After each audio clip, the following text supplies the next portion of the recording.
Hey guys, welcome to my channel, and if this video helps you, please hit the like button and the subscribe button.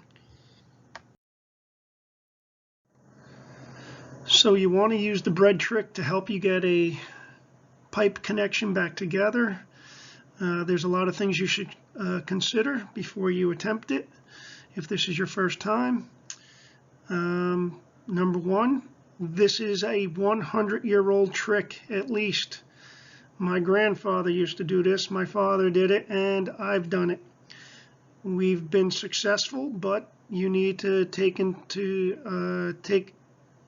extra consideration with some of the newer types of faucets that you'll encounter now.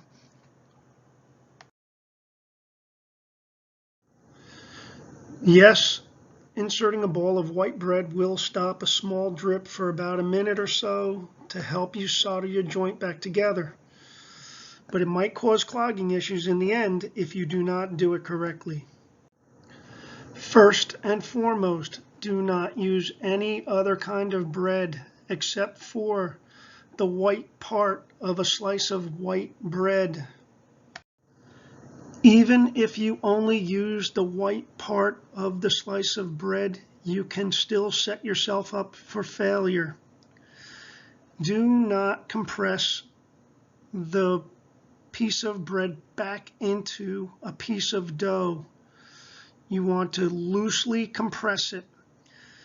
You can even practice this a couple times. It's a lot easier to practice than to open up the pipe again.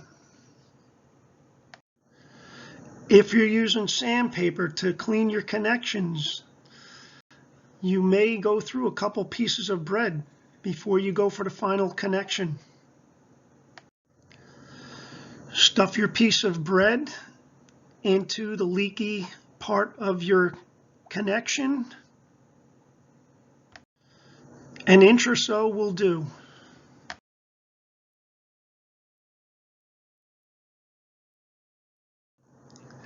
If you pack your bread too tight, it has less of a chance to break up before it reaches the end of the run, which will more than likely be your faucet. If you have a choice to let it come out of the bathtub or your garden hose, when you turn everything back on, that's your best choice. Try to make that bread ball go out of an unobstructed valve. Also, there are screens at the end of most of today's faucets. Those are even smaller and have a higher chance of getting clogged as well. Okay guys, so here's the demonstrations. These next two slides are videos of the three different types of bread balls that I made in the beginning. Probably like the third slide. There was one ball that was compressed too tight. That's the first one that'll come up in this video. Then there's the one where I mixed in the crust. You don't want crust in there. That takes longer to break down. And then there's the piece of white bread that is moderately compressed, and you'll see how that breaks down easier than the other two methods. You definitely do not want to over compress your bread. These two demos will prove that. Okay? Enjoy. And that's the end of the video, so if you don't want to watch it, you can quit here.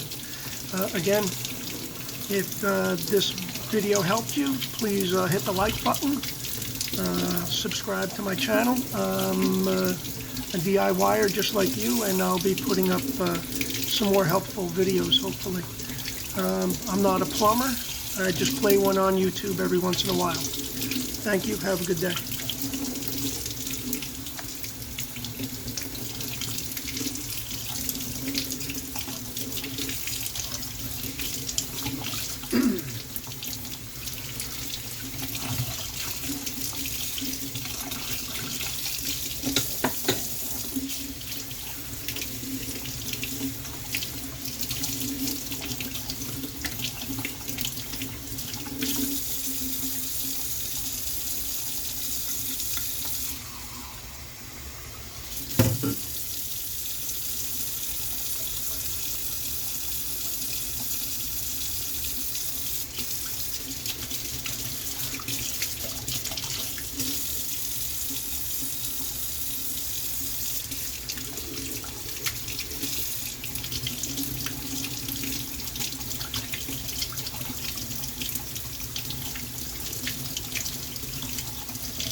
Okay, so this bread has been run through water.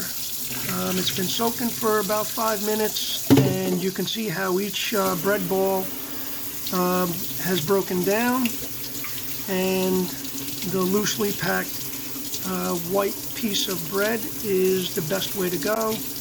It will reduce your chances of failure. Good luck.